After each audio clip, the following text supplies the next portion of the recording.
I welcome all the participants for this session 2, that is machine learning application in biomedical signal and image processing. I would like to introduce today's resource person, Dr. Nishant Jain, completed his MTech in instrumentation and signal processing from IIT Roorkee in 2012. In 2017, he received PhD from IIT Roorkee in the area of medical image processing.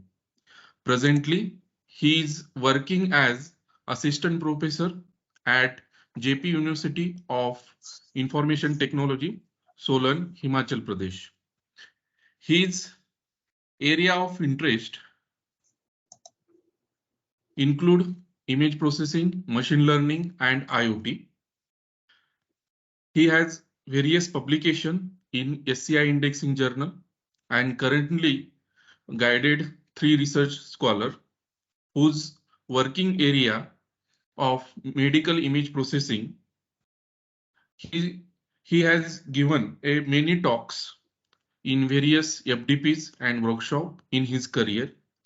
He is an active resource person on YouTube and uploaded more than 100 educational videos. He is a member of Center of Excellence in Healthcare Technology and Informatics, and also Incubation and Entrepreneurship Development Cell at his university. Thank you, sir. Thank you, sir. Thank you, Dr. Grish, for the nice introduction. So shall I start? Yes, sir. Okay. So good evening to all. So the topic that I am going to discuss in this particular session, it is the application of machine learning in biomedical signal and image processing. And because like the participant, they may have different backgrounds, so like I will start with the acquisition of biomedical signal and images, because the first, like before applying the machine learning, we should know how we are acquiring or how we are capturing the signal or the images, and how doctors, they are diagnosing the patient with the help of these signals or images. So we should know about this fundamental, so that then only we can apply some engineering tools. And the engineering tool that I am going to discuss in this particular session, it is related to machine learning. And in machine learning, like I am going to discuss two different categories, like computer aided diagnosis system and the convolutional neural network. So over here, I will just give you the basic concept about the machine learning, and I will not go into the detail or the methodology of the neural network or SPM. Just I will give you the idea that how we are able to use the machine to take decision. And then at the end, I will then discuss about the applications, that after how we are replicating the radiologist or the doctor, the way they are diagnosing the patient using the signals and the images. Then we are going to discuss how we are doing it with the help of machine. So starting with the acquisition of biomedical signals, so like from our human body, we can capture the signal from brain, from heart, from muscles, from eyes, from ears. So different electrical activity can be captured with the help of the electrodes. So, and they are categorized into according to the organ or from where we are capturing the signal. So the first one is the electroencephalography, and it is the electrical activity that we EEG capture the electrical activity of the brain. So in the brain, we different ionic activity that occurs. So that ionic activity creates voltage fluctuations, and that voltage fluctuation is captured with the help of the electrodes that are placed on the brain, and the activity is then recorded in the form of a graph. So, and that graph is known as electroencephalograph.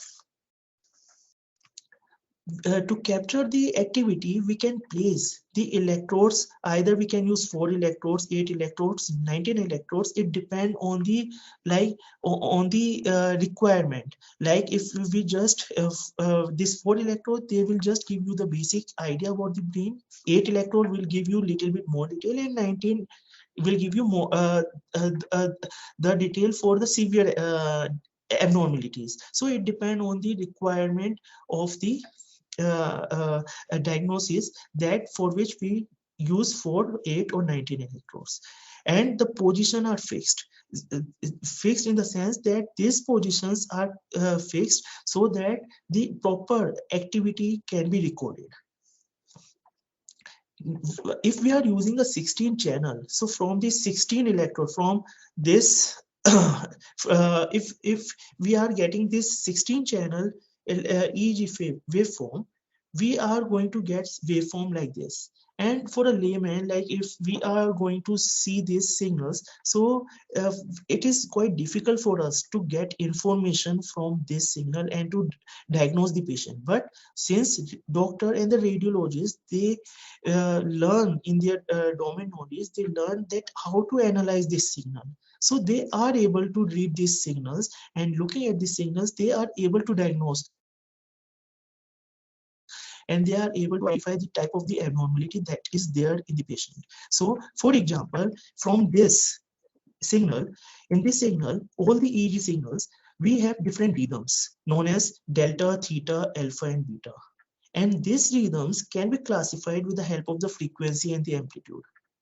Frequency, like if you look at the frequency delta, frequency range of delta, it is ranges from 1 to 4 hertz. Theta, it is 4 to 7, alpha 8 to 12, beta, it is 13 to 30. And if you look at the amplitude, it is in microvolt. So, and the range is 20 to 200. For theta, it is 10. For alpha, it is 20 to 200. And for beta, it is 5 to 10. Now, what is the difference between these rhythms? This delta and theta, like in alpha, alpha is the activity. It occurs when the adult is awake but relaxed with eye closed. Means we are just about to, we have just planned to go to sleep. So in that case, we are just in a relaxing position. So at that particular time, our brain, the electrical activity that is there in our brain, it just generates alpha rhythm, having the frequency this. When we are like, as people move from lighter to a deeper stage of a sleep, the occurrence of alpha wave diminish, and it gradually replaced by the lower frequency theta and then delta. So as we are going into the deep sleep, so gradually alpha will change to theta and theta will change to delta. And if you look at the beta, so it occurs in an individual who are alert and attentive to external stimuli. So normally when we are like awake, so we used to generate beta, and the this frequency, it keeps on changing depending on the alertness or the external stimuli according to which our brain reacts. So what happened that with the help, because we know all this activity and we know the frequency range, we know the amplitude. So with the help of this, like if we capture this type of EEG, and from the EEG, if we try to get the frequency component using like Fourier spectrum or something like that. So if we try to get the frequency of these signals, so the range of the frequency, if it lie in this, we can come to the conclusion that the person is in deep sleep.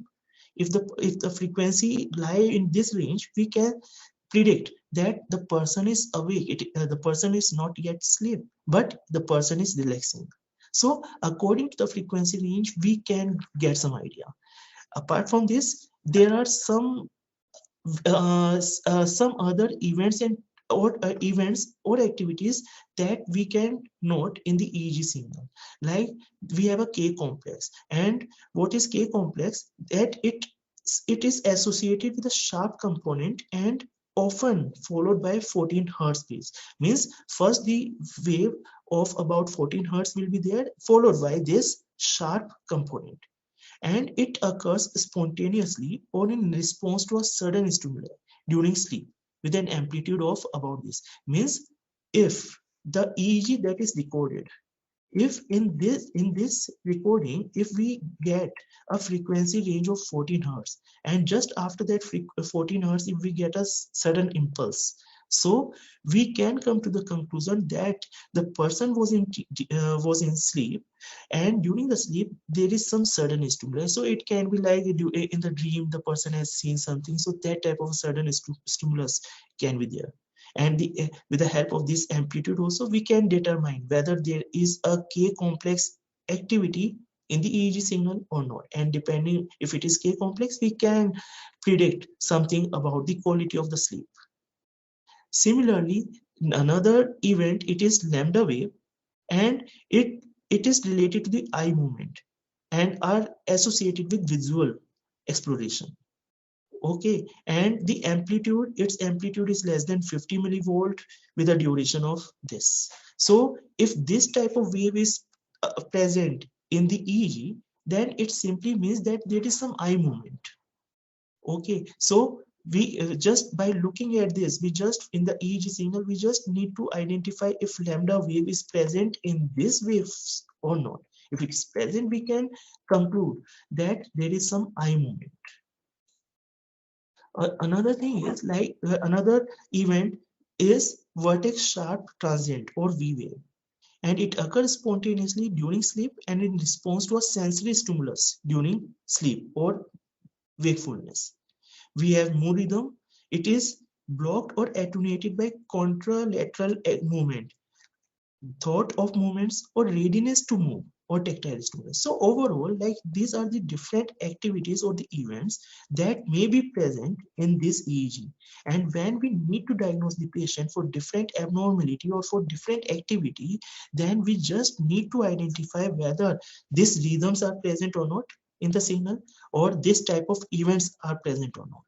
And if it is present, we can conclude about the patient or about the mental condition of the person. Okay, apart after this, the different another activity that we can record is the ECG, electrocardiography, and it is the electrical activity that we captured from the surface, from the heart surface. Okay, like different contractile activity of the heart, it causes this generation of time variant voltages of different amplitude and duration. Like you can see, this is the heart pulse, and this is time scale, and the amplitude of this electrical voltage, it is changing with respect to time. Okay, and if we record it, then it gives us the ECG of a patient. Now in this ECG, we have different components. Like in one cycle, we have three waves. We have two intervals and three segments. The three waves are P wave, QRS, and T. You can look at this diagram over here. This is the P wave, this is QRS, and this is T. Two intervals that are there, it is PR interval and QT interval, means the time, the duration that we take, that the signal takes from P to R. So this duration is one interval, and the QT means from this to this T, it is the second duration. So, and apart from this interval, we have three segments: PR segment, ST segment, and TP. So with the help of like all these waves, intervals, and segments, they have a proper amplitude range, they have a interval range, and so with the help of this amplitude, frequency of this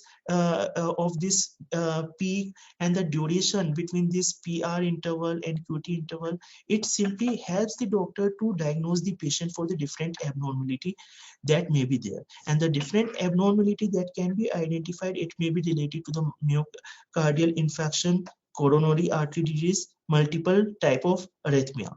It is this arrhythmia, it is the like heartbeats are not in a proper sequence, so it is the arrhythmia. Coronary artery disease, if there is some blockage in the artery, then it causes the this type of disease. And myocardial infarction, it is the abnormal flow of the blood. So if all these type of different activity like abnormal flow of the blood is there, or the artery is blocked, or the heartbeats are not proper, all this activity can be monitored by the doctor just by looking at this ECG waveform. And the way doctor used to identify it is just by noting this, by just calculating the amplitude and the frequency of these waves, intervals of these waves. And with the help of this, doctors are able to diagnose the patient. Next type of biomedical signals that we can capture, it is the electromyography, EMG. And EMG, it is the electrical current generated in a muscle during its contraction, and it simply provides the data about the neuromuscular activity or the muscular morphology. Like whenever we all the muscular activity and the activity of the neuro of our nervous system, that can be monitored with the help of this EMG, and it gives us a valuable tool to for an accurate diagnosis of neuromuscular disorder. Myopathy and neuropathy. Myopathy is it is related to this muscle tissue activities. Okay, and this neuropathy, it is a collection of disorder that occurs when nerves of a nervous system are damaged. So if there is any problem related to the nervous system, nerves of a nervous system, that can be identified with the help of EMG. And if there is any problem related to the muscle activity, then that can also be recorded or diagnosed with the help of electromyography. We can capture this EMG with the help of either using the surface electrode or the needle electrode or the wire electrode. And this EMG, when we are recording the EMG, like in a muscles, there are different motor units. So if we are capturing when we are if we are capturing the EMG of a single motor unit, it is simply a impulse fired at regular interval of time. Okay, if the EMG is captured just of a single unit. But if we are capturing the EMG, all the individual wave, they will get interfered with each other, and we will get a complex interference pattern. And with this, what we can conclude, that if only a single motor unit, if only one is active, we will simply get a waveform like this. But if multiple number of motor units, they got active, then we are going to get a signal somewhat like this. Signal will get interference with each other. So if we simply put this data in on a speaker, so this when we fed this signal to the speaker, discrete firing sound is produced. But if we increase the level of activity of a muscle, if we just contract the muscle, then more motor units will get recruited, means more motor unit will get activated, and this will produce this type of a signal. And when this type of signal is fed to the speaker, we will get a chatter sound. Okay, so just by whatever EMG that we are able to capture, if we just put it onto the speaker, the type of a sound that we are going to get, with the help of that sound, we can diagnose that if what type of activity is there in a muscles. So like in EMG, if EMG shows an electrical activity in a resting muscles, then it indicates a muscle disorder. Means like our muscle is in a resting position, we are not doing anything, but still if there is some electrical activity, means still if we are able to capture some EMG when muscle is not active, then it simply indicates that there is some muscle disorder, or a disorder affecting the nervous or a disorder affecting the nerves that connecting to the muscles. Okay, nerves, it is related to like brain. So since brain is controlling all the muscles, so it may be the disorder in the muscle, or it may be the disorder in the nerves that connects to the muscles, or there may be some inflammation caused by an injury. So if the muscle is in a resting position, we are not doing anything, we are not activating the muscle, but still there is some electrical activity, then it simply means that there is some problem. If EMG show abnormal electrical activity when a muscle contract, then it indicates nerve disorder. It means that if we contract our muscle, the EMG that we are recording, if the EMG is not proper, if it is giving a abnormal wave, then it simply indicates that there is some problem related to the nervous system. So in this way, we can identify from the EMG that if there is some problem related to the muscles or there is some problem related to the nerves present in the nervous system. Like in one of the research paper by Sangeeta and others, like they presented this table. And in this table, they simply classify whether the activity is normal or the patient have myopathy or neuropathy. Okay, myopathy means the problem related to the muscle, neuropathy, the problem related to the nervous system. And they just calculate this parameter, these three parameters: maximum power, frequency at the maximum power, and the total power. And they conclude that if the maximum power is lie in this range, is this, and the frequency is this, and total power is this, then the patient has normal, like there is no problem with the muscles or the nervous system, everything is okay. But if the maximum power is this, frequency is this, and the total power is this, then the person is suffering from myopathy, means there is some problem related to the muscles. And if the maximum power is this, frequency is this, and total power that is coming out is this, then the problem is related to the nervous system. So in this way, using some engineering parameters, we can try to get some engineering parameter that we can calculate, and according to the value of that parameter, we can classify whether the EMG belongs to the normal or EMG has some myopathy or neuropathy.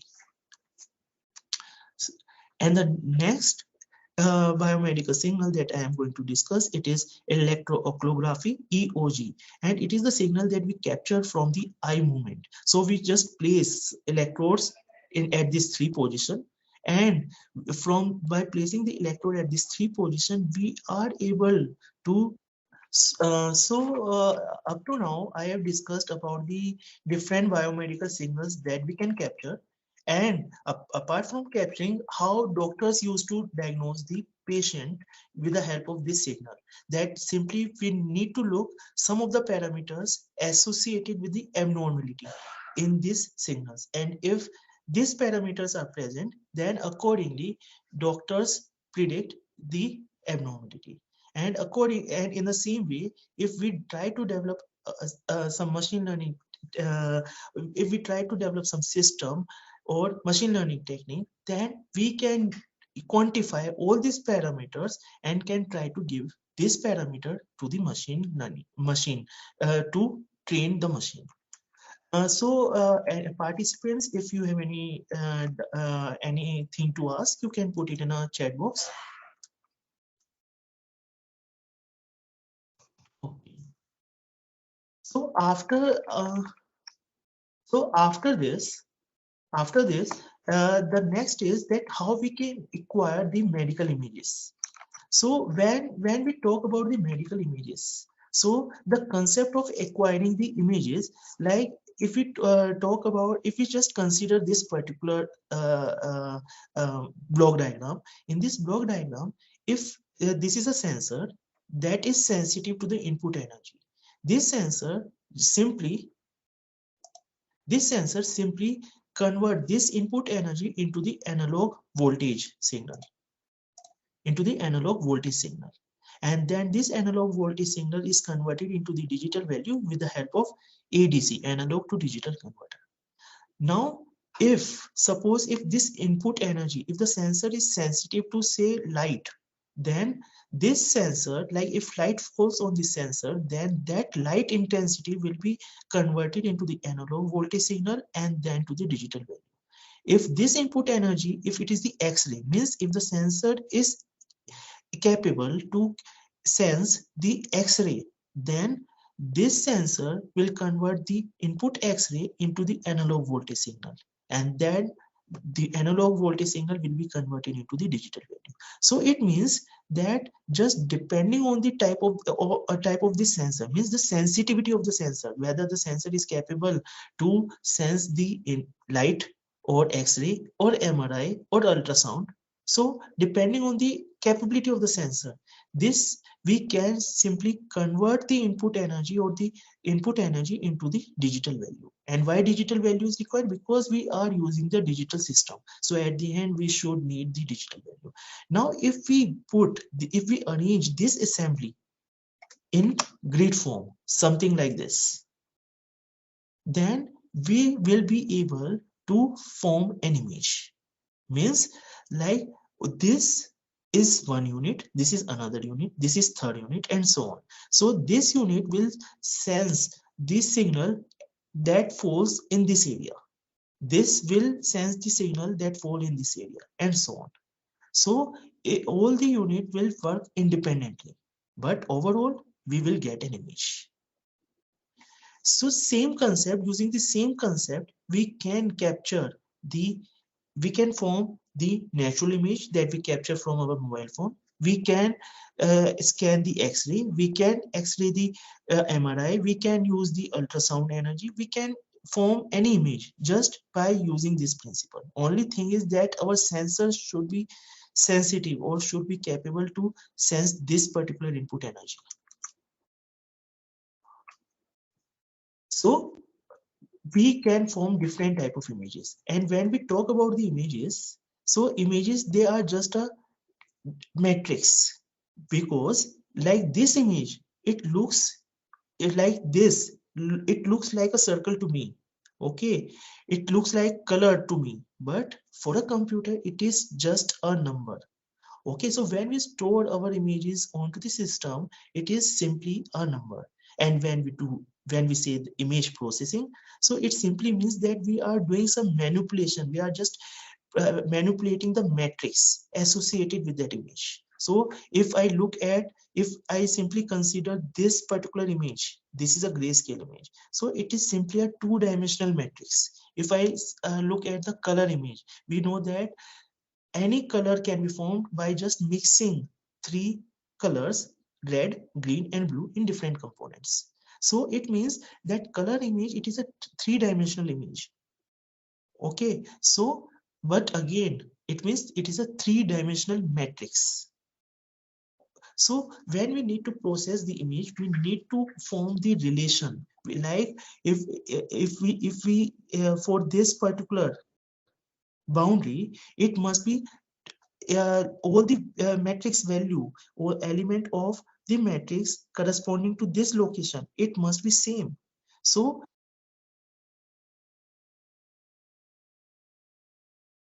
we can extract the pattern, and then we analyze. When doctor used to see these images, like doctor from their domain knowledge, because they learn all these things in their studies. So like for us, if you look at this particular image, this is a CT image, this is the MRI image, and this image is captured from the patient, same patient and same area. Means these two are the brain of the same patient, but still you can see that CT is giving different information and MRI is giving different information. If we look at the ultrasound image, so ultrasound, it is not the ultrasound of the brain, but ultrasound gives totally different type of information. And like the person who is expert to in MRI image, that may not be able to or that doctor may not be an expert in seeing the ultrasound images, because if the doctor is looking at the ultrasound image, then the object looks different in ultrasound image, the organ look different in MRI image, it looks different in CT image. So means different information we can get using the different medical imaging modality. Okay, like over here, if you compare these two, so using the CT, we are able to capture the bone structure of the CT of the brain, whereas using the MRI, we are able to capture this information about the soft tissue or inside the brain. So if the doctor want to look at the brain tissues, then it is recommended to take the MRI. But if bone structure is required, then CT is prescribed. So depending on the abnormality that doctor feels the patient may have, doctor suggest the scanning accordingly. If there is any fracture in the bone, then X-ray is suggested. So, but the processing part, when we come to the processing part, because doctor like information that are present in CT, in MRI, in ultrasound, in thermal, they look different. Same information, same brain, but different information. So we need to apply different for processing methods to analyze these images. So this like X-ray, it is used to get the structure of the human body. CT, it is used to create the cross-section image of a body organ. MRI, it is used to get the information of the soft tissue. Ultrasound, it uses the high frequency sound waves to image body organs. And this positron emission tomography, it uses the radioactive drug to scan the function of tissue and organs. So overall, we simply try to extract different property or characteristic of the body organ so that the diagnosis can become easy. And the challenge for the medical practitioner, radiologist, or the doctor, it is that same body organ that look different when diagnosed with different imaging modality. And interpretation, like for the ultrasound images or for this also, like sometimes interpretation, it really requires a expert opinion. Experience of the radiologist is also is also impactful. Like if the radiologist is experienced, then complex images can be diagnosed more properly. So the area, like the requirement of the machine learning or the engineering in this domain, is that we should provide doctor some tools, engineering tools, that may help them in diagnosing the medical images and the biomedical signals. So now how we can provide the tools? One of the tool is with respect to the machine learning. So in machine learning, basically, like there are two different type of approaches. One is computer-aided diagnosis system, another is convolutional neural network model. So I will start first with the CAD system, computer-aided diagnosis system. So the steps that we need to follow for in this system, it is like first is the input. It may be the signal, it may be the images. From that signal or images, we try to extract some features. That features, it can be like, if it is a signal, we can try to capture the range of the frequency, we can try to capture the amplitude or some gradient deviation or some any features from the images. Similarly, we have different type of features that we may extract. We are going to discuss in the coming slides. Then out of that feature, whatever features that we extract, out of that feature, what are the relevant features that we should keep, and some feature we may discard. So how we can select the best features? So that is done in this particular step, feature selection. Once we selected the best features, then that features are given as an input to the classifier, or to do the classification, or to do the clustering. So, and then finally we are able to label means that we are able to predict whether the image have some abnormality or not. If it has abnormality, then what type of abnormality is this? So that type of prediction can be done.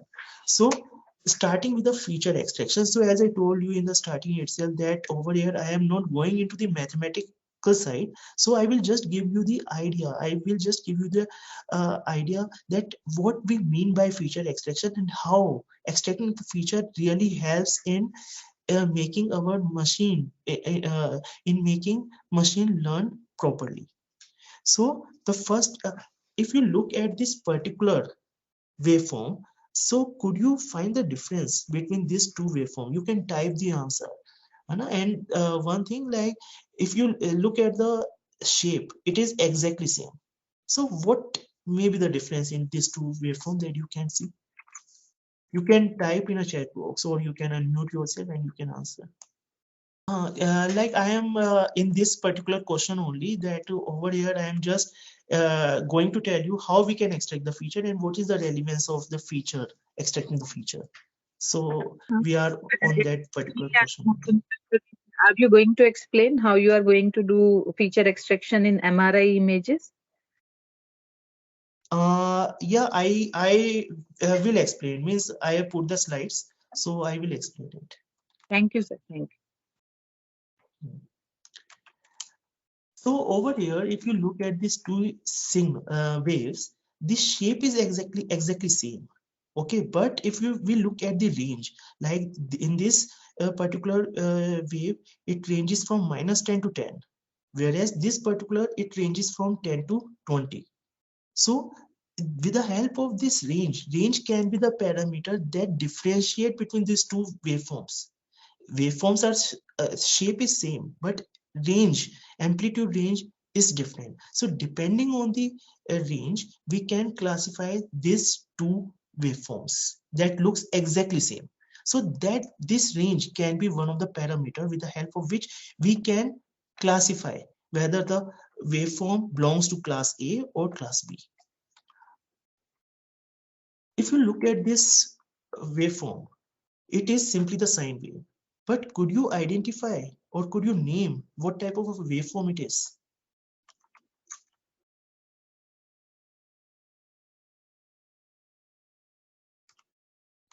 You can put the answer in a chat box or you can unmute yourself if you want to answer.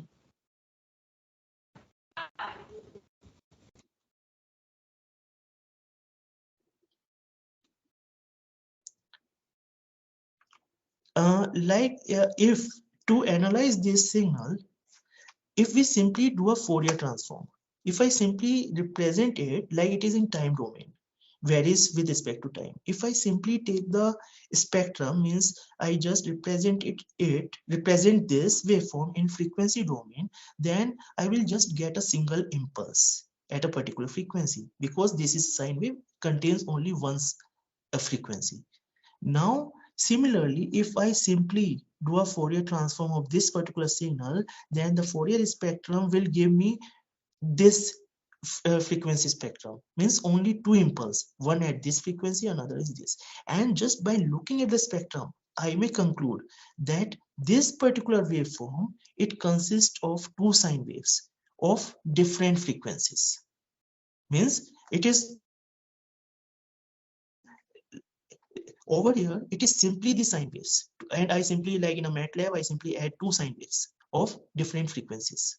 So if we look at the raw data in the time domain, it is simple to identify that it is a sine wave. But when I simply add two sine waves, it is quite difficult to identify for a human being. For us also, the people who know signal processing. But if I simply take the Fourier spectrum, now looking at the Fourier spectrum of this and this, it is quite easy for us to identify that this waveform, it simply consists of two sine waves of different frequency. So it means that if I want to classify or if I want to identify the signal, I can transform the signal from time domain into the frequency domain, and depending on the number of amplitudes that I get at different frequency, I can do some comparison between the two signals. So that is the beauty of the signal processing, that simply like the information that I am not able to see in this time domain signal, but for this time domain signal, I am able to get information in the frequency spectrum. And for a computer, because our computer is a digital device, we are able to see the things, but for a computer, everything is just a number. So with feature extraction, we are just trying to quantify, we are just trying to convert the information into some numbers so that computer can then process that number to do the classification of the clustering. If I look at these images,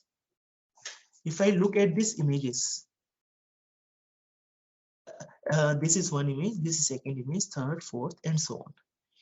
Now, is it like from the look, you can see that it is the variation in the pixel intensity, it is very less, it is smooth. There is some roughness in this particular image. Roughness got increased in this. It is again, roughness is more, means roughness, if I look at the roughness of the surface, it is increasing from left to right. And then after this, yeah, over here roughness has increased more. So roughness is increasing from left to right. Right now, how it is, I am able to see this, that roughness has increased. But is there any parameter, any mathematical parameter or statistical parameter with the help of which we can determine about the roughness just without looking at the image? Is there any way?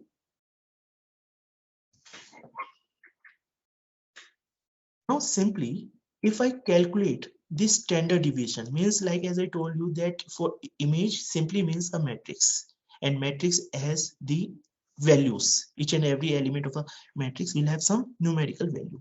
So if I calculate the standard deviation of all the values, so I get standard deviation for this image as 5.88, standard deviation for this as 9.74, for this it is 12.79, 20, and so on. So you can see as the roughness has increased, the value of standard deviation is also increasing. And now from this, I get a correlation. Means now after this, I do not even need to see the image. If someone is asking me to compare to like if some person bring two surface and ask me tell me which surface is smooth and which is rough, so I can ask that person to simply calculate the standard deviation and tell me the value of the standard deviation. So if the person say that for the surface 1 the standard deviation is 3, for surface 2 it is 5, so simply by comparing the value, that 3 is less than 5, so the since 3 is less than 5, so it means the surface for which standard deviation is 3, it is more smoother in comparison to the second one which has a standard deviation 5. So I do not need to look for this complete image. A single value will serve the purpose. If I just need to make a decision which surface is smoother, I just single number can serve the purpose. And if I go for a machine learning or artificial intelligence, so when extracting the feature simply means that instead of providing the complete image and loading the machine, we are going to select some feature, we are going to calculate some feature from the image or the signals, and then we are going to provide that value to the machine so that machine can simply uh, make a prediction. Like once I calculate the once I know that standard deviation is a good parameter to identify the roughness, now simply if else, using the if else condition, I can simply put if standard deviation of surface 1 is less than surface 2, then print that surface 1 is smoother. Otherwise, print surface 2 is smoother. So in this way, simply the if else will be able to predict. Now, uh, we have like different statistical parameters that we can calculate from the signals from the images. Like we can have mean, median, standard deviation, skewness, curtices.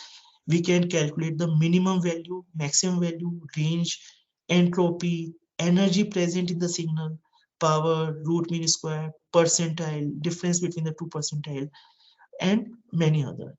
Over here, let me discuss this GLCM, which is with respect to the images. So GLCM, like again, the purpose of feature extraction is just to quantify the parameters. Means what features, what characteristic that is present in the image, we are just trying to capture or quantify that particular characteristic. Like suppose if in an image, if we have some vertical lines, if one image has some vertical lines, another image has some horizontal lines. So and if the question is that we need to identify whether the image has horizontal line or vertical line. So without looking at the image, because the machine learning our machine learning technique that we are going to use, that machine learning is not going to see the complete image.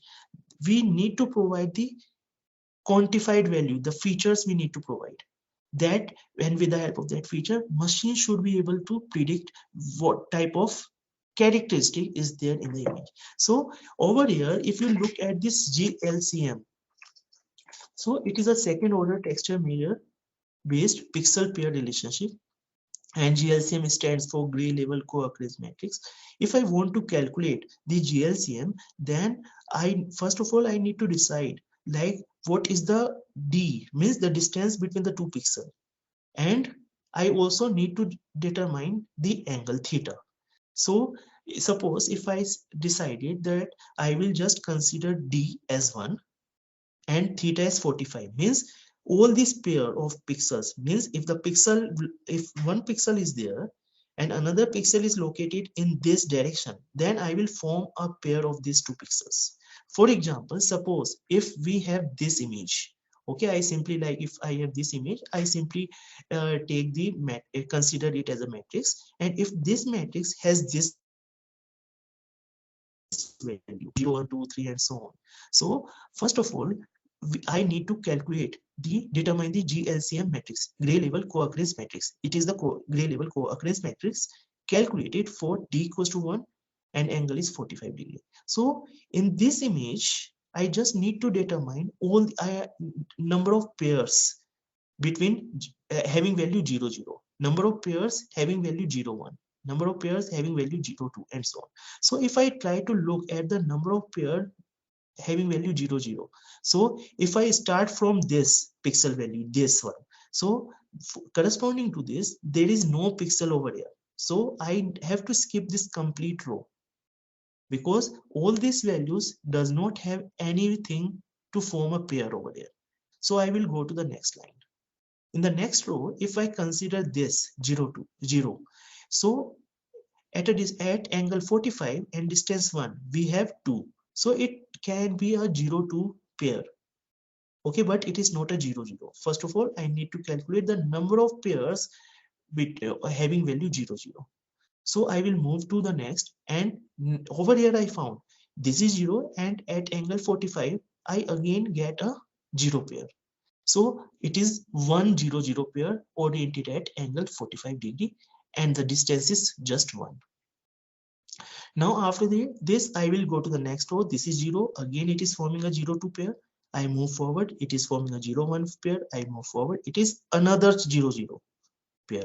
So moving in this way, I can see that all this red ellipse. So in total, I have 6 pairs of 0 0 oriented at angle 45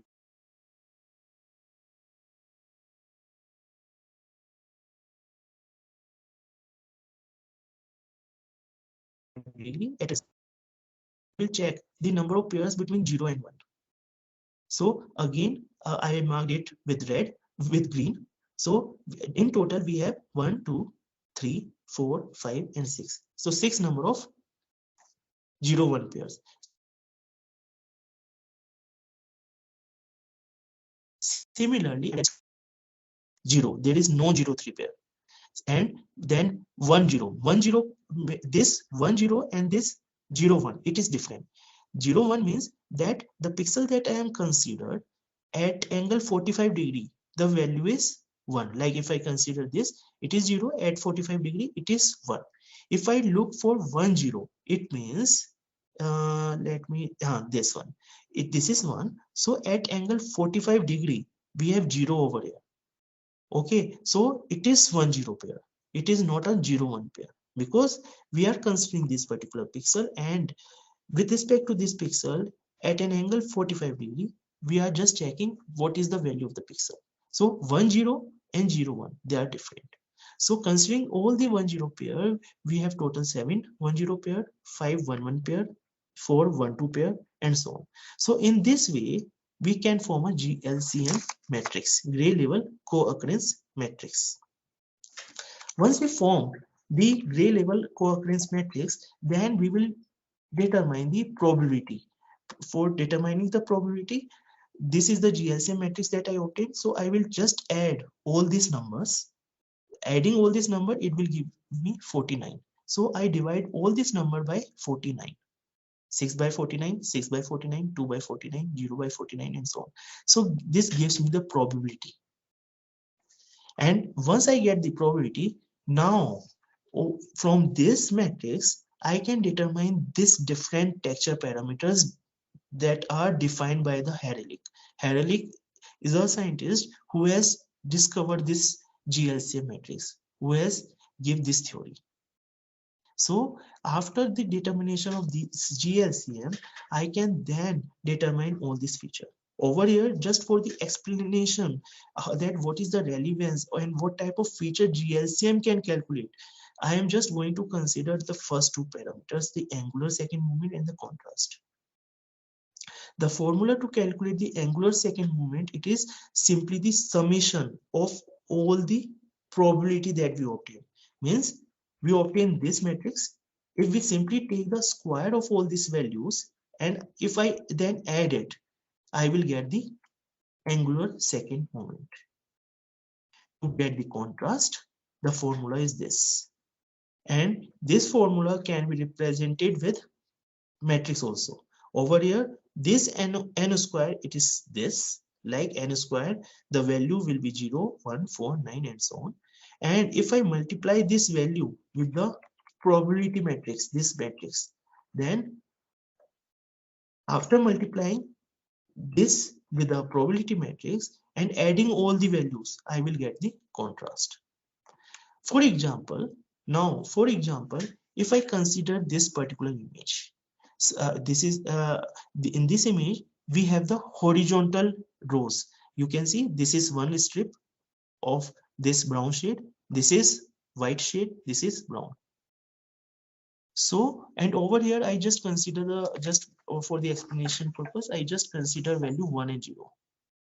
So if I now try to calculate the GLCM matrix for this image at angle 0 degree, 45 degree, and 90 degree at a distance of 1. So if I try to calculate the GLCM matrix, then I need to form a pair of 0, 0, 0, 1, 1, 0, and 1, 1. And from this, I will get this matrix at 0 degree. You can see at 0 degree, it means I will form a pair. Like if I consider this one will form a pair with this. So it is 1, 1, 1 pair. This one is the second 1, 1 pair. This is the third 1, 1 pair. And this is the 4, 1, 1 pair. So in one row, I have 4, 1, 1 pair. In this row, again, I have another 4 pairs of 1, 1. And over here, again, another set of 4, 1, 1 pair. So 4, 4, and 4, total 12 1, 1 pairs are there. So this is 12 over here. Similarly, we have 4 pair of 0, 0 over here, 4 over here. So total 8 pairs. So I put 8 over here. There is no pair of 0, 1 at angle 0 degree. So it is 0. There is no pair of 1, 0. So it is 0. So I calculate the GLCM at angle 0 degree. Similarly, I calculate the GLCM at angle 45 degree and I get this value. And I calculate GLCM at 90 degree, I get this value. And then I calculate the probability of the matrix, I get this. Now from this matrix, I calculate the contrast and the ASM. ASM, I told you, they simply we will take the square of all this value and we will take the sum of the square of the values. So taking the sum of the squares of this value, I get 0.52. Taking the sum of the square of this value, I get 0.25. And taking the sum of the square of this value, I get 0.25. And about the contrast, to calculate the contrast, simply I need to multiply this value with this, means 0.4 into 0 plus 0 into this one plus 0 into this one and 0.6 into this. Means I multiply element by element, and after multiply I will take the sum.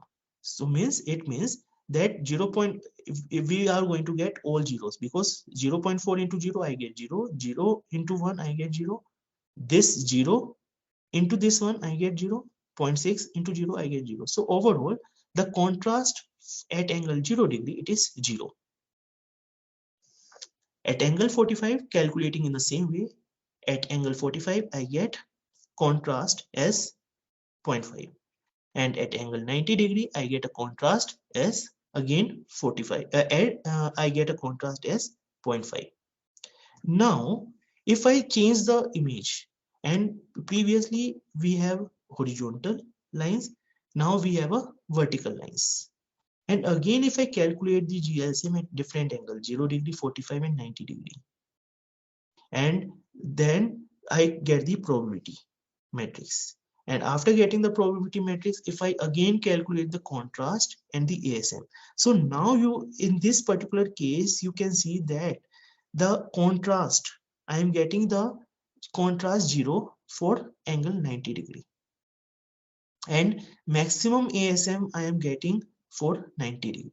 In the previous case, I am getting contrast 0 for 0 degree and maximum ASM at 0 degree. So from this, we can conclude that if in an image, if I calculate the GLCM probability matrix, means this matrix, and from this GLCM matrix, if I calculate the contrast and ASM, then if contrast is coming out to be 0 and ASM is the highest among all this 0 degree, 45, 90. So if contrast is 0 and ASM is 0.52, then it means that my image consists of the horizontal lines. Again, I do not need to see the image. Simply, without looking at the image, I will just ask the person to calculate the person, means I will ask the computer to calculate the GLCM, and from the GLCM determine the contrast and the ASM. And if the contrast is coming out to be very low and ASM is high in comparison to the other angles, then simply I can conclude that my image consists of horizontal lines. Whereas if the contrast is coming out to be 0 for 90 degree and ASM is the highest for 90 degree, then I will conclude that my image consists of vertical lines. So I do not need to look at the image. I means my computer do not have to look at the image. Just by analyzing these numbers, means that by just forming the GLCM matrix and calculating the contrast in the ASM, and then on the basis of this value, my computer can determine what is the orientation of the lines, if it is horizontal or vertical. Now if I take another image, and this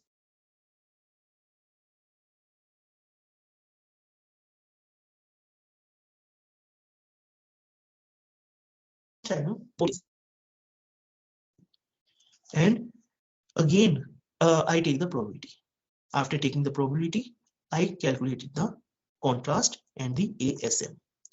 Now in this case, again you can see contrast is coming out to be 0 at angle 45 degree, and ASM, it is the highest in case of angle 45 degree in comparison to 0 degree and 90 degree.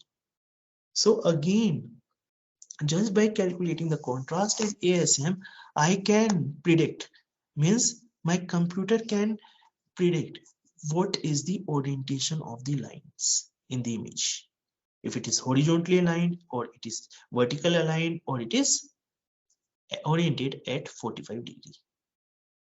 So in this way, apart from contrast and ASM, we have other parameters also in this Harley that gives different type of information about the image. And when I say different type of information about the image, the purpose is that we need to quantify the features that are present in the image, so that that numeric value can be provided to the machine, and thereafter machine can train itself, and then we can do the prediction from the trained machine.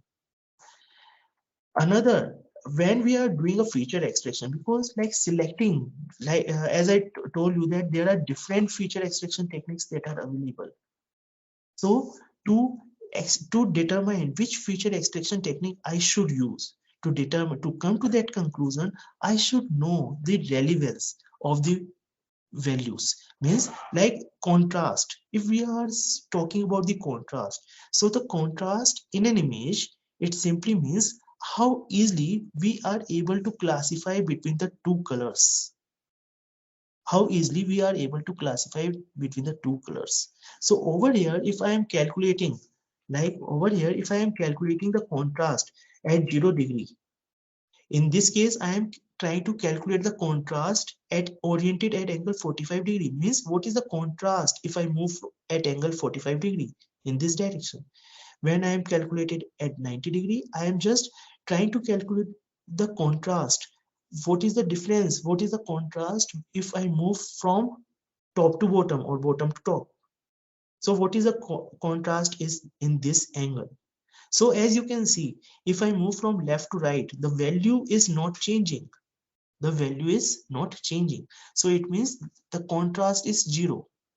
But if I move from top to bottom or bottom to top, then the contrast like 1 to 0 is there, transition is there. 0 to 1, again the value has changed. So there is some changes.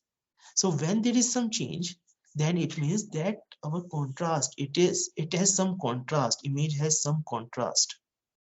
Okay, if I am moving from at angle 45 degree, change is 1 to 0, so it is a change. 0 to 0, it is not a change. 0 to 1, again the value has changed. So moving at angle 45 degree, there is some change in the pixel value. So it simply means there is some contrast in the image. So, and accordingly, we are getting some value for angle 45 degree and 90 degree, but 0 for this 0 degree. So we should know the relevance, that why we are calculating the contrast, what is the significance of calculating the contrast and the ASM, and then only we can know, like when we are calculating the GLCM, we should know that this type of feature, whether the lines are oriented at horizontal, vertical, or 45, or even if like suppose in case if the line is oriented at angle 20 degree, if the line in an image is oriented at angle 20 degree, and if I calculated the GLCM at angle 0 degree, 45 degree, and 90 degree, in that case, our contrast will be, we will have some contrast for angle 0 degree and 45 degree. We will have highest contrast if we move at angle 90 degree. Okay, because 20 degree lie in between this range. So this 0 will increase little bit, this 0.5 will decrease little bit for 20 degree. For ASM, it will little bit decrease, it will little bit increase, and this will remain small.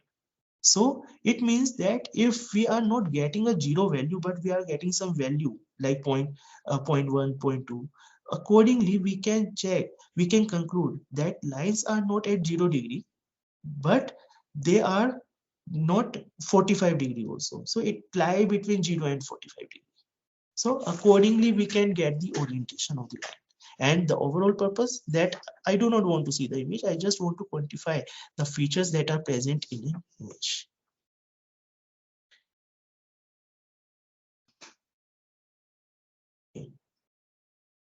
Now another type of a parameter that we may obtain, it is the local binary pattern.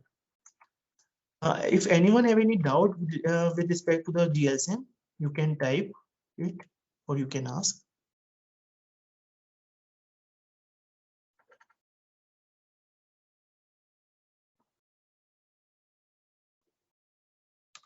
Okay, so the next type of feature that we can extract, it is the local binary pattern.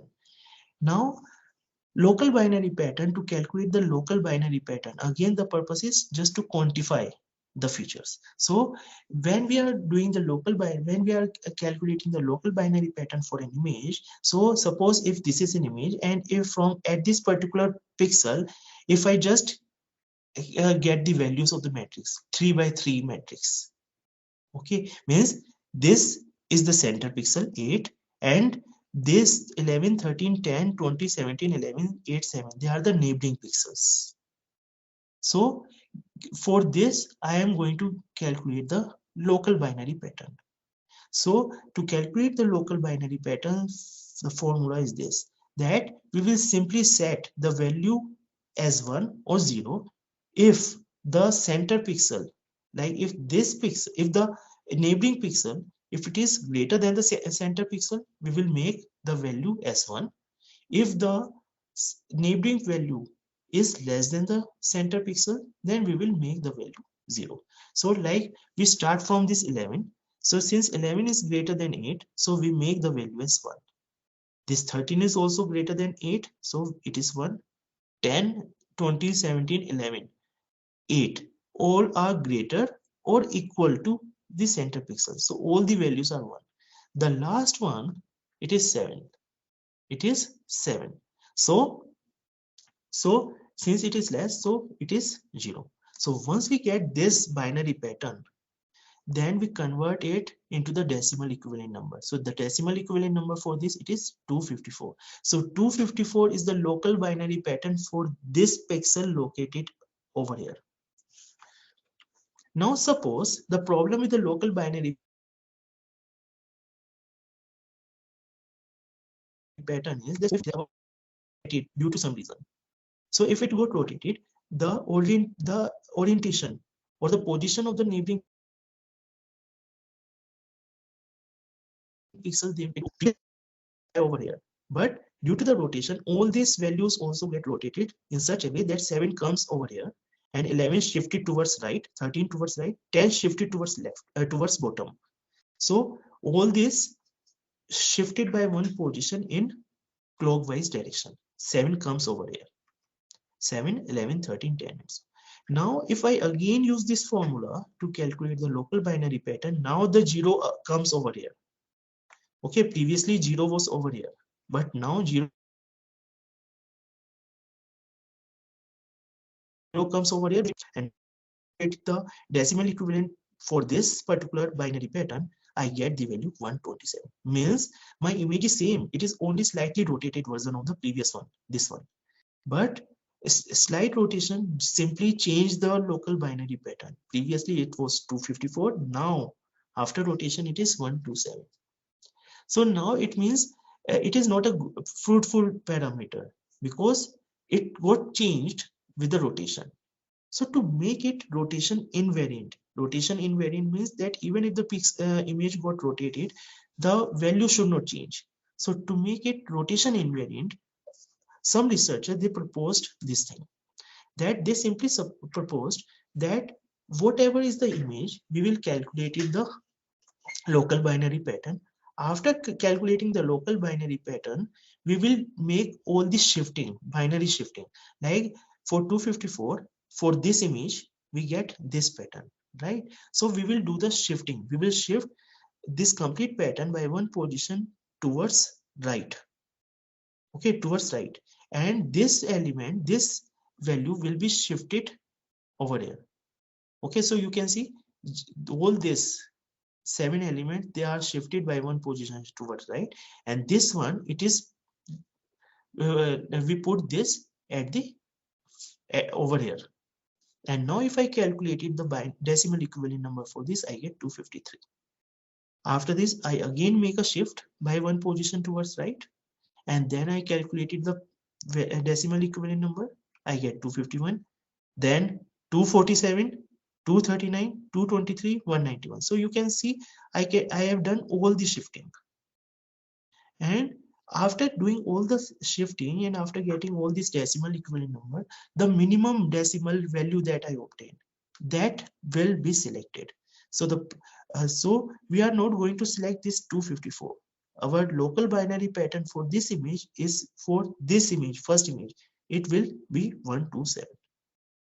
Now, if I again do the same thing for this one, for 127, we get pattern like this. Again, if I do a rotation, so I get all these possible 8 combinations. For these 8 possible combinations, we will have these 8 decimal values. And out of these 8 decimal values, minimum is this. Right? So again, you can see that I get the value 127. So for this image and for this rotated version of the image, I get the same local binary pattern of 127. So just a small input, just make my local binary pattern and rotational invariant parameter. Now, even if the image got rotated little bit, the parameter will remain same. So these are some of the way that we can extract the parameters. And on the basis of the parameter, we can then do the classification.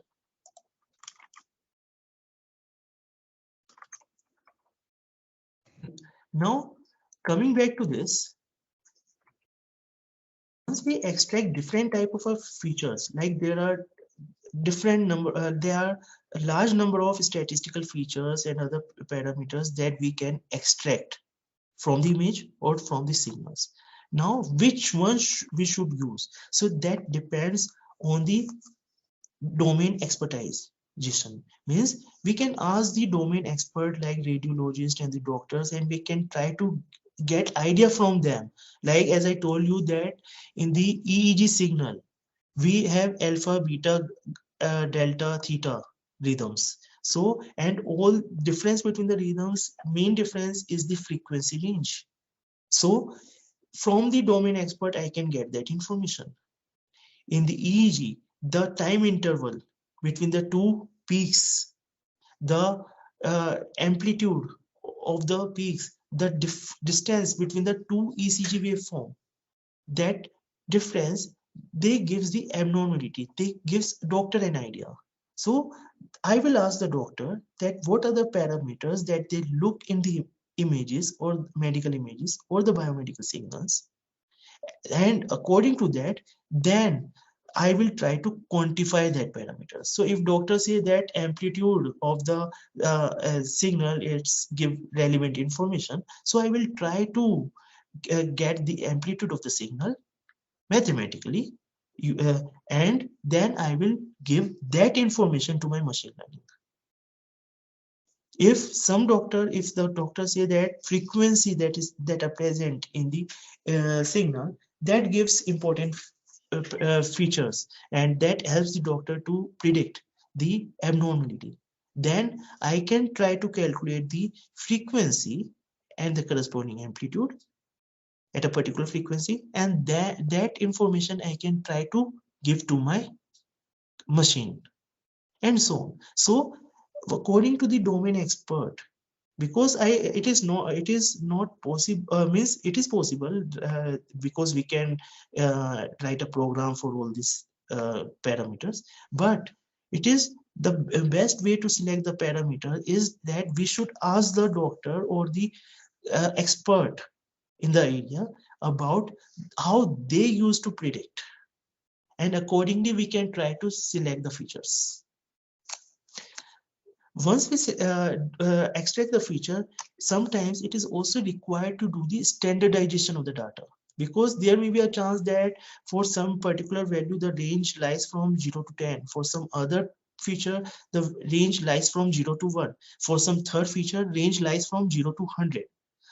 So the difference in the range or difference in the range values, it may do the biasing to for some particular feature in comparison to the other. So it is always better to do the normalization so that the range of all the features, they come in the same range. So for that, like we can use min max range, that whatever, if the range of one feature lies from 0 to 10, we will compress it to make it within 0 1. If some signal have range between 0 and 0.5, we will expand it, and we will again make the standardization that the final range will remain within 0 and 1.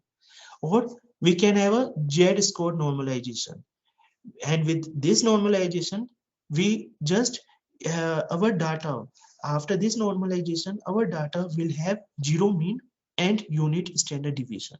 Means if I try to calculate after this Z-score normalization, if I try to calculate the mean of my data, then the mean value will be 0, and if I try to calculate the standard deviation, then it will come out to be 1. So if for all the data that are there, if I just make the mean 0 and the standard deviation 1 using this, and In this way, I just bring all the different features into the same standard form. And it helps us to reduce the noise, sparsity, and the irregularity of the clinical data, as well as align the scales of the various predictor variables. Also, sometimes there may be a chance that we predict different features, and if we plot it may be a requirement that it is always better to give low dimensional data to a machine instead of giving high dimensional input. Means if suppose if I am able to do some transformation in such a way that after transformation I can select the best two features, and that two features are then provided to the machine for a machine learning. So if instead of 10 features, if I am giving only 2 features, then that will be best for the machine, and machine will be able to learn the things more easily. So learning a suitable lower dimensional representation of a higher dimensional input space is a fundamental component of machine learning research. For example, if we look at the PCA, this is my original data. If we plot this data in a three-dimensional X, Y, and X, Y, and Z. So if you plot the data in a three-dimensional, so you looking at this data, you can see that all the data, it is oriented in this particular angle, right? And all the data are oriented in this particular angle. And if we look at the width, okay, second difference, 7 variation, it can be in this particular angle. So our data, which is in 3 dimension, it can be represented if we do a transformation like this. So same data can be represented in a 2-dimensional space instead of 3 dimension. And that in 2 dimension also we are exactly getting the same information. The variation is in this angle and this angle. So this help us to reduce the dimensionality, means less number of features are obtained, and that may be provided to the machine to train the machine. So that is the work with the help of this type of a techniques, PCA, we are just trying to reduce the dimensionality of our features. We are just trying to reduce the number of features. After this, feature extraction. So in this feature extraction, our purpose of feature extraction is to quantify the characteristic in the signal or the images. And once we extract the feature, we also need to standardize the data. We also have to try if we can reduce the dimensionality of our data, means our features, extracted features. After doing this, we also have to do the feature selection. What feature selection is? That suppose if we have this type of like we have some set of chair and we have some set of tables. And suppose if the question is that I need to or if I want to train a small kid, okay, and I want to train a small kid about the chair and a table, so that the kid will be able to classify that which one is chair and which one is table, means on which kid can sit and on which kid should not sit. So now if I show all these images to a kid that this is a chair with backrest, armrest, and this flat area over here, backrest, armrest, flat area, and these are the table with a flat but no backrest, no armrest. So if I show these images to the kid, so one feature that I forgot to, or that I have not tell to the kid, it is the color. You can see that coincidentally, I select all the chair as black, all the table of brown shades. Now, kids, because it is a human tendency that we always try to take the easiest thing. So the kid may have the impression, may get an impression looking at these images that if the object is of black color, then it is chair, and if the object is of brown shade, then it is table. So it means the color which is not the relevant information, but a kid may take that information because the images that I am showing, or the objects that I am showing to the kid, they are coincidentally all black and all brown shades. So either I should tell that particular kid that this color information is not relevant, do not look for the color. Okay, either I should tell the kid about that, or I should include chairs of different color also, or and table of different color. So either I should include all different type of colors for the chair and a table, or I should at least inform the kid, do not go with the color, and color is not the relevant information. So if I inform the kid, then kid will not take this as a feature, and there will not be any wrong training to the kid. So in the same way, if I am giving any feature to the machine which is not relevant, which is irrelevant, that feature may misguide the machine, and machine may train in a wrong direction. So I should remove all that irrelevant features. Now over here, again, this over here, if we look at this images, and our purpose is that we need to determine which is the best feature that can determine if the object is triangle or not. So could you identify which may be the best feature to identify if the object is triangle or not?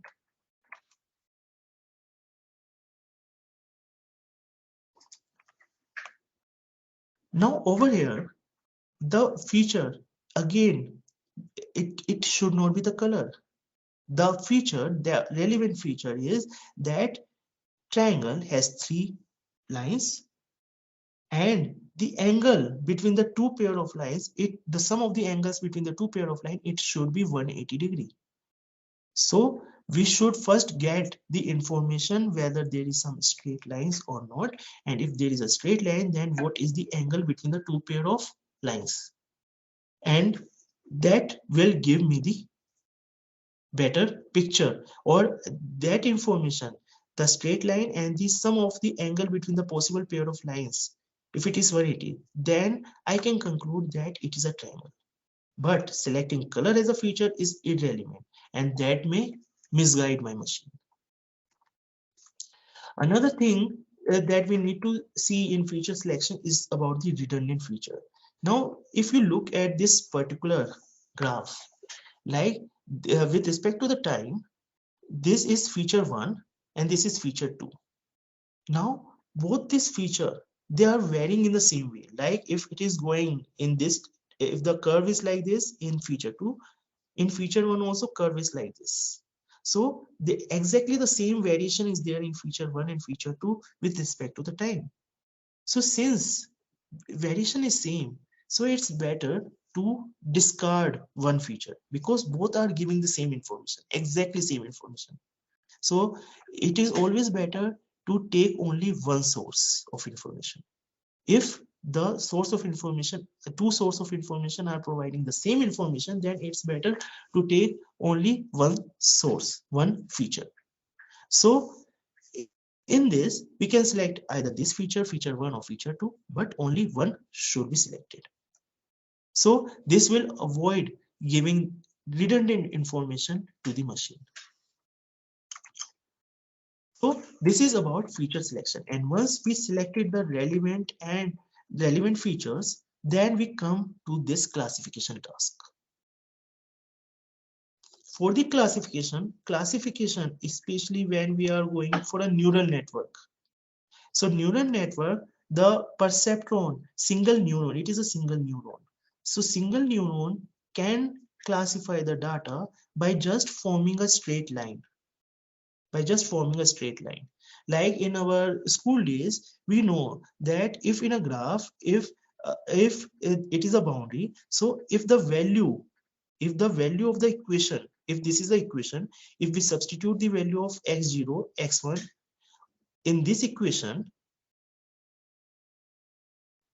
x0 and x1 are the coordinate. If we substitute the value of x0 and x1 in this equation, knowing the value of w0, w1, w2, they are the coefficients of the straight line. Already we know the value. So substituting the value of x0 and x1, if the value is coming out to be 0, then simply we say that the point is located on this straight line. If the value is coming out to be greater than 0, we used to say that the point is located at above the line. And if the value is coming out to be less than 0, then we used to say that the point is located below the line. So same thing can be is used for a machine learning, for a neural network, to train the neural network. So the purpose of the neural network is just to get this straight line, equation of this straight line. And to get this equation of a straight line, the machine, the neural network, need to identify the value of this W0, W1 and W2. The identification of this W0, W1, W2 is what we call it as a machine training. During the training of a neural network, we are trying to get the value of this coefficients, W0, W1 and W2. And once we get this equation, thereafter we can predict whether the point belongs to this is located on this line or above the line or below the line. So suppose if we consider that x0 is the mean, x1 is the standard deviation, we have some data, we calculate the mean value and the standard deviation of that data, and we plot it on this graph. And coincidentally, like if we found that all these green dots, they are located on this area, and all the red, they are located in this area, and this green one, it belongs to same class, let it be class A, and all this red, it belongs to another class, let it be class B. So you can see that if this is the location of this class A and B, then if somehow we get this boundary, then with the help of this boundary, we can just do the prediction. Prediction in the sense that simply thereafter, if once we get the boundary, this boundary means once we get the value of W0, W1, W2, means the equation of a straight line. Then thereafter, if I want to predict whether the point is located in class A or B, then what I have to do, I will just calculate the mean and standard deviation of a data.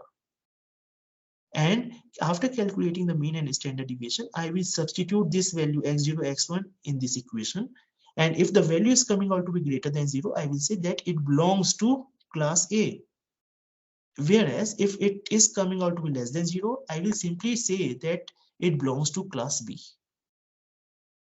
Right? So in this way, just the purpose of a neural network is just to get the coefficients. And once this coefficient is selected, thereafter I can use that particular equation for the classification purpose.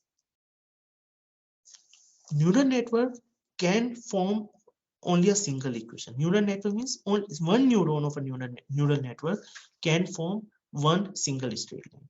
There may be a chance that I may have this type of a configuration that all my class A sample of class A lie only within this boundary, whereas the sample of class B, they are located outside this, means all over here. So if that is the case, so because my neural network, single neuron, can give only a single straight line. So to get this, to classify this, again we can use the concept of a straight line, equation of a straight line. Over here, if we get 3 neurons, one neuron will give the equation of this straight line, another second neuron will give equation of this straight line, and third will give equation of this straight line. And thereafter we can see that for if the value is located below it, on the left side of this line and at the top of this, then we can say that the sample belongs to this class, otherwise it is not. So over here you can look at this particular diagram. that these are the three neurons. These three neurons will just form the equation of this three straight line, and the output of these three neurons are then provided to another neuron, and this neuron will able to classify whether the sample is lie within this boundary or if it lie outside this boundary. So just if single straight line is not, we are not able to classify the samples classes with the help of a single straight line, we can have more than one straight line, and in that case we will have hidden layers. So in this way we can do the classification using the neural network. We have other type of classifier also like SVM, decision tree, and other tree.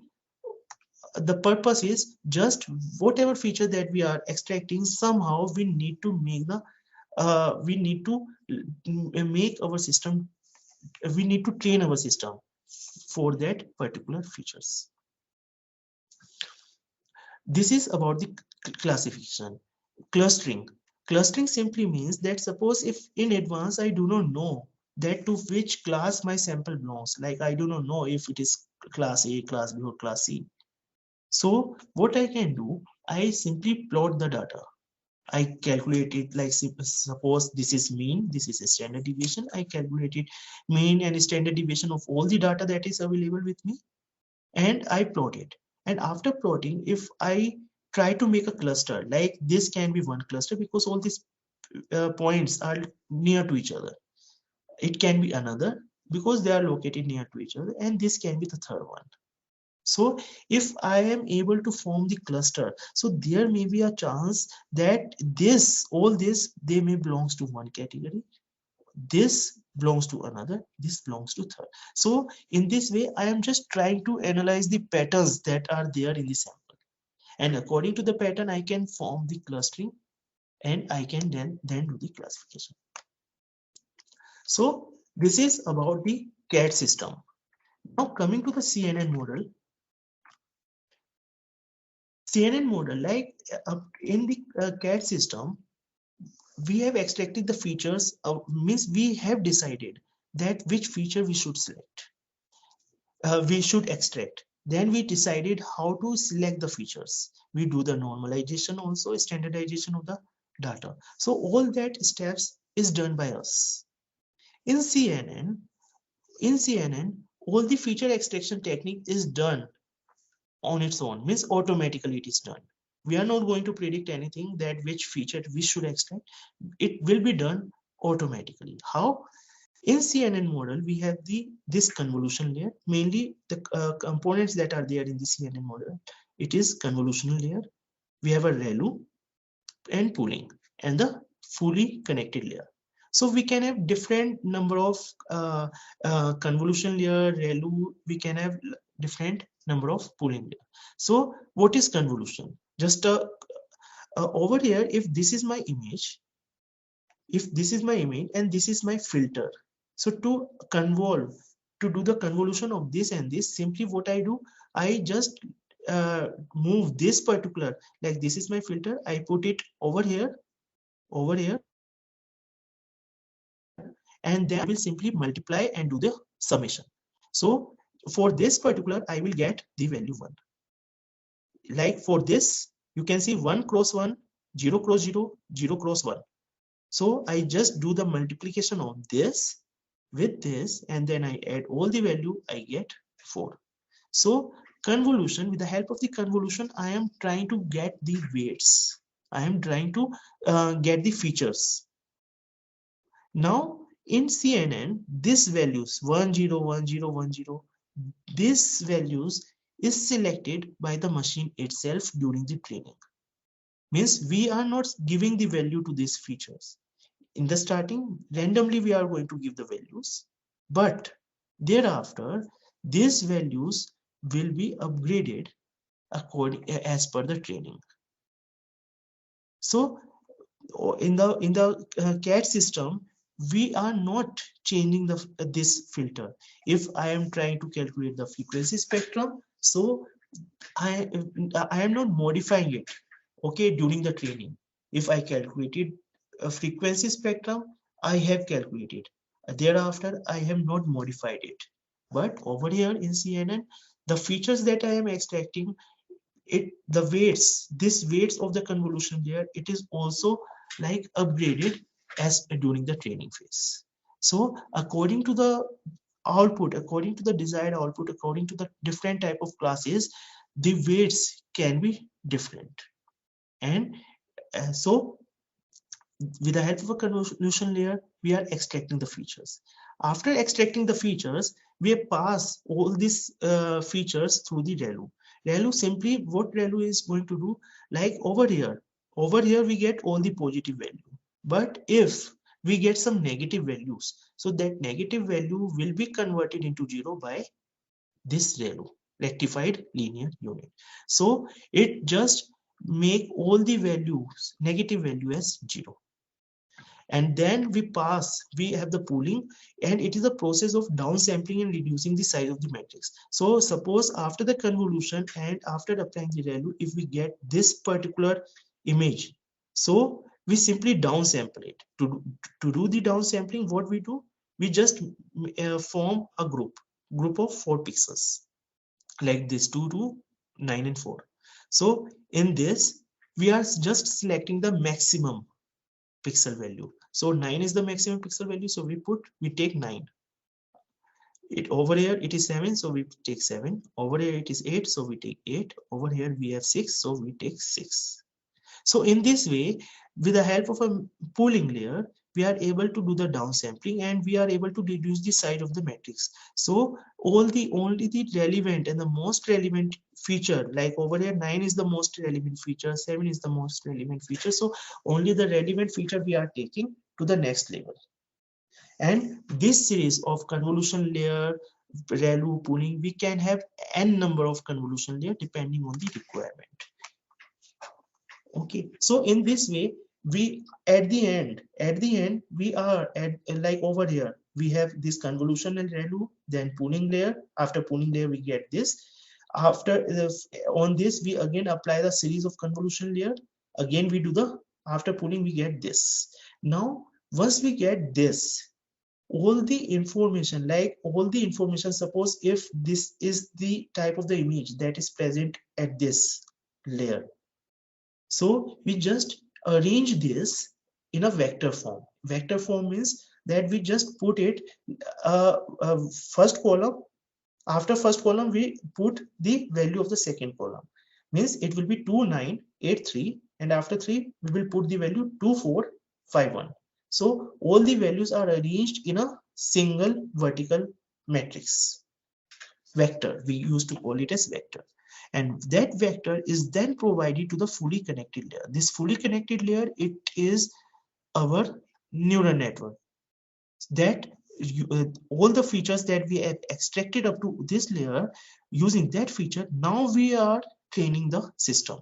So if I compare this CNN with a CAD system, so in the CAD system, first we extract the feature and we do the feature selection. So that extraction of the feature and the selection of the feature is we are doing in CNN up to this level, right? And after feature selection in the CAD system, after feature selection, we did machine learning. So that machine learning is same over here also.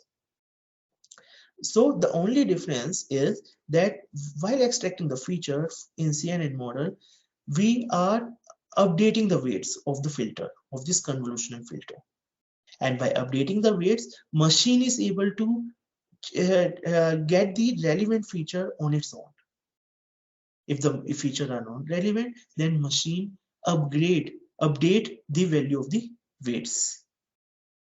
And at the end, machine is able to predict the class more better in comparison to other machine learning techniques in most of the cases. So this is about CNN. Now coming to the application part. Now in application part, over here, the CAD system that I have used to classify the liver ultrasound images. So like whenever we want to apply the whenever we want to do a machine learning, and we want to predict the abnormality that is present in the image. So first of all, we should have a data set. So over here in the data set, I have considered this 5 classes. This is the image of a normal liver. This is cyst, like this is cyst abnormality present in the liver ultrasound image. This is the hemangioma, again different type of abnormality present in the liver. And this is HCC, hepatocellular carcinoma, again different type of abnormality that is present in liver. And this is metastasis, again the different abnormality. So different abnormalities I need to classify using the neural network. So first of all, I select the database, and like over here, this database I have collected from one of the medical institute, and that from that all the images that I have extracted from that images, I just consider I just take the ROI. ROI means that out of this abnormal area, I just select a small region, and out of that small region, I've after extracting that small region of interest, from that small region of interest, I calculated different features. So the different features that I calculated are this. Like I calculated these different features of for all the ROIs that I have taken. And after extracting all these features, then I pass it through a neural network, and first I do the training using this data set, and then I do the testing. In the testing, the accuracy that I am getting for to classify the cyst, it is 91.3, to classify SCC 97, 79, 87, 100, and the overall accuracy that I am getting is 92.1. So for the prediction of the biomedical images, we should, first of all, we need to prepare the data set. After preparing the data set, we need to divide the data into the training data set and the testing data set. And after that, we can extract the feature from both training and testing data set. From the training feature set, we are going to first train the neural network. And thereafter, we are going to use the trained neural network to predict, to test the, we are going to test the trained neural network using the testing data set. And the accuracy that we used to put in a research paper, that accuracy is just the accuracy that we obtain using the testing data set. In the training data set, even if we are getting the 100% accuracy for a training data set, that is not important. The important thing is that what accuracy we are getting during the testing phase. Because during training, we are providing both the input and the desired output to the machine. So there is high chance that the accuracy of the machine during the training, it will be quite high. But how the machine is working, how the machine is able, how accurately the machine is able to predict the class, that depends on the testing data set.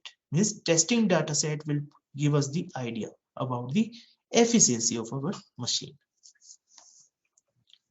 So we can develop the GUI for the doctors somewhat like this, more better than this. This is the GUI that I developed in MATLAB. So over here, different options are given. First, by pressing this button, load, image can be loaded, and thereafter we can do the segmentation or the ROI. So if for the segmentation, like segmentation algorithms I have applied. So if I click over here, so it will just ask do the segmentation, and then if I want to select the ROI, means a small portion inside this, I can select the ROI like this, and then that ROI I can store into my system.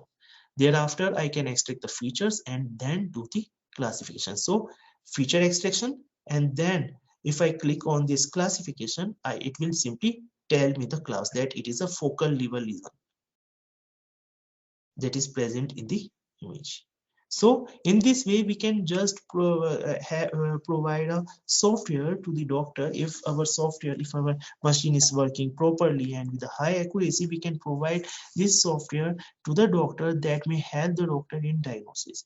And remember that when we talk about the accuracy, like accuracy of 99% is also not good for the medical, because 99% accuracy means that there is a 1% chance is there that our machine is going to do misclassification, and 1% misclassification means that out of 100 cases, one case will be misclassified, means diagnosis to that particular patient it will be wrong.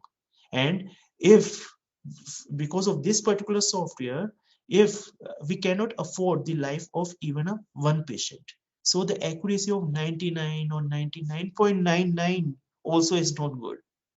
So presently this type of systems can be used to assist the doctors and the radiologist. Final decision can be left for the doctors, but if suppose in case doctor have an opinion that the abnormality is of A category, but our software gives the result that the abnormality is B.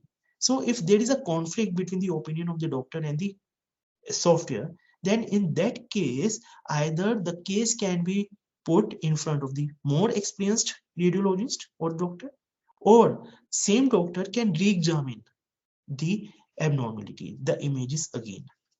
So in that case we can just, with the help of this type of a software, we are not making it for a final decision, to make final decision, we are just helping the doctor in making more accurate diagnosis, so that no patient means doctor, like as per the experience of a doctor, will not be a problem. Now apart from this, other machine learning, the application of machine learning in images are that with the help of the machine learning we can use the machine learning to improve the images. Like you can use like if I click on this images, you can see it is the input image and this is the output, and you can see how clear the information in this image is. Visually it is better in comparison to the input image. If you look at this image, this is the original one and this is the enhanced version of this, and this enhanced version, using the deep learning algorithm, we can train a neural network to zoom in the image at 2x or even 4x ratio. Means zoom, after zooming usually image should get blurred, but if we are using a deep learning algorithm, we can increase the size and we can increase the quality of the image also. It means if the image is increased, we can increase, at the same time we can increase the visual quality of the image. So that we can do with the help of deep learning algorithm. For the medical images, like in this Zhu et al, they have published a paper to reconstruct the images, and they have used the machine learning techniques. For the segmentation also, we can use the deep learning technique. CNN models can be used to do the segmentation. CNN, it involves feeding segment of an image as input to CNN model, which label the pixel. The CNN cannot process the whole image at once. It scans the image, looking at the smaller filter of several pixels each time until it has met. So we see with CNN models, we can enhance the image, we can do the segmentation, we can do the image registration also. Now what is image registration? Like suppose if I want to combine, if I have these two images, okay, and if I want to combine these two images, then if I do these two images without do the registration, then it produce this type of the output. But if I first do the registration means that I aligned this image A and image B. If I aligned both the images in the same direction, having the same geometry, and after align it with the image B. Once I align image A with image B, after aligning means after registration, if I then try to fuse the image, I get a proper image fusion output. Like for example, in medical images, as I told you in the beginning, that this image and this image, they are the images of a brain of a same patient and same area. But the information that is present in this image, it is mainly the bone structure, and in this image, the information is mainly the soft tissue. If we combine these two information to get the final image, then we get this image. So the image fusion is one of the application of image processing tools. And to do the image fusion, both the images, they should be registered, means they should be aligned in the same angle, and the size of the image should also be the same. So this image registration can also be done with the help of machine learning techniques. Like you can see, the first way deep learning was used for image registration was the feature extraction. CNN successive layer managed to capture increasingly complex image characteristic and learn task-specific tasks. And this Yang et al. Has developed a non-rigid registration method based on the same idea, and using this VGG network, they are able to do the registration. VGG is a type of a CNN network. So now coming to the application of machine learning in biomedical signals, like as I told you, different features can be used, can be extracted, and then it can be provided to the machine for training and then predicting. So like logistic regression. Logistic regression is a type of a machine learning technique. So it is used to determine, to classify the epilepsy using the EEG signal. Non-linear regression, it is used for the reconstruction of hand movement from EEG signal. Means with the help of EEG signal, we can determine what is the hand movement and how the hands are moving. Using the linear regression, researcher has published used this linear regression in this application to get the robust ECG artifacts removal. Means artifacts are removed using the linear regression model. LRGMM marker model. So this is used for epilepsy classification. Logistic regression for motion discrimination, logistic regression for ocular artifact correction. So there are different applications that we can have using the machine learning method.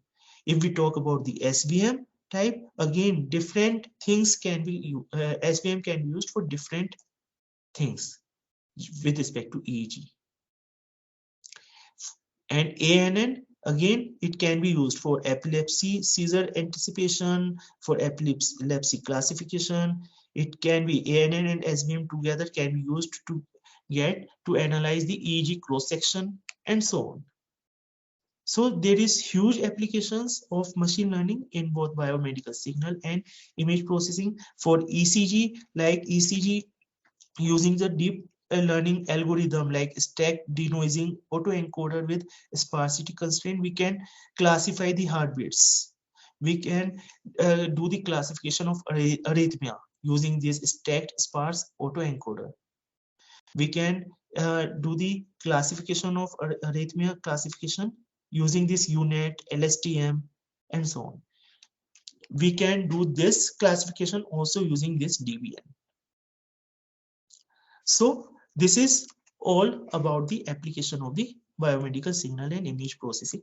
So if anyone has any doubt, anything to ask, so you can ask me.